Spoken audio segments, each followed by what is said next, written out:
Hi guys, Clinton here with a quick review on a new product to the Australian cricket market, the New Balance 4030 cricket shoe.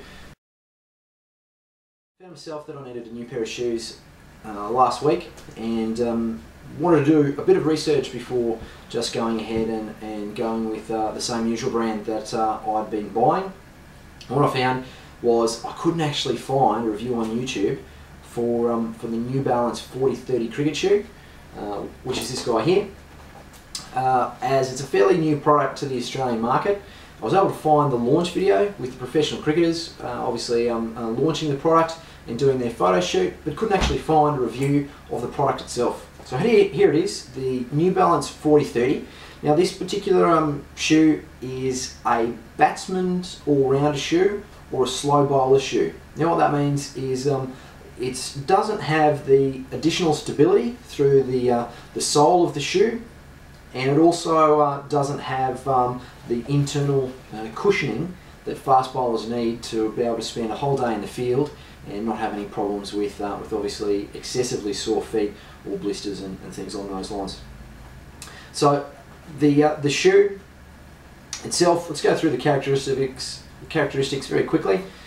It's a 7-4 spike configuration, so that's 7 on the ball and 4 on the heel. You can see I've got my spikes here set up as in a half spike configuration with having the convertible studs down the bottom here. Now there are a number of batsmen and world-class batsmen such as Michael Hussey who say you should still bat even in a full spike.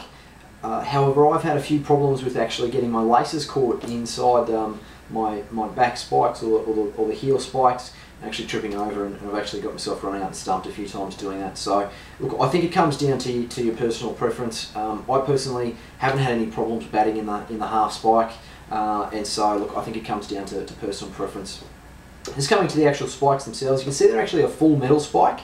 A number of the leading competitors in the market have a spike where the actual centre part, the actual spike that goes into the ground, is metal, but the actual surround is plastic. I like the full metal configuration.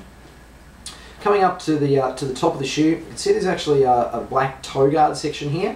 Now, what happens when you're actually bowling and going through the crease is you do actually drag that part of your foot actually on the pitch as you're going through, and so you will find in some of your old shoes that you do actually get excessive wearing actually in that particular part if you're a bowler.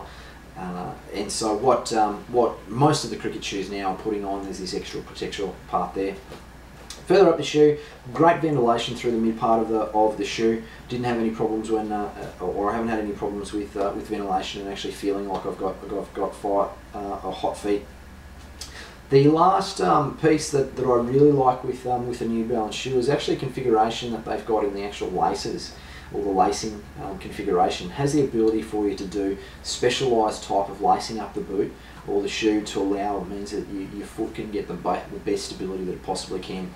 Now, I've been using this shoe as a batting spike, and so it means that I'm just lacing up the same way that I have as a normal runner or cross trainer. Overall, I've spent the one innings using the shoe, been very happy. I was in India last year and was able to buy a competitor spike. It was actually one of the more gear generated spikes, and I found that I'm pretty sure it was a genuine brand, even though I bought it from India. But it just doesn't have those extra stability pieces and those little features that you look for in a cricket shoe that you want to get the full comfort from. Overall, look, I've been exceptionally happy with the shoe so far. Definitely well and truly worth the $120 for the pair on the outlay. I did try on a number of different brands of shoe and went for, tried a New Balance and some of the competitors. And what I found is that to get a shoe of a similar quality to this New Balance, the New Balance 4030, I was having to pay probably at least $160, but even up to $180 or $190 to actually get a shoe that I felt was of an equivalent shoe. Generally, I'm not a brands loyalty person. I'm a qualities loyalty person. So if a brand keeps producing the same quality product for the same equivalent price, then I'll stay loyal to that. This is the first time I've actually moved away from my previous shoe and I'll do another review around what my other shoes are. And look, that was simply came down to the value for money that I was looking for.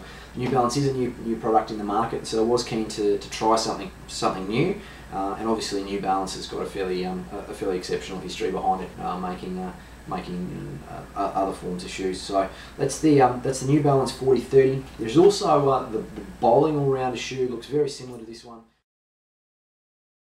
except instead of having the actual blue trim, it's actually it's more of a fluoro green, as well as then a Velcro piece over the top, and its design, it's got those more stability through the heel, and obviously those comfort pieces.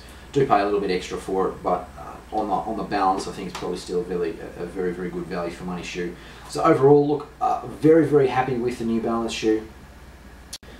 If you've got any specialised questions that you want to ask me about the New Balance 4030, pop them down in the comments bar, and I'll try and get those answers back to you as soon as I can. Thanks, guys.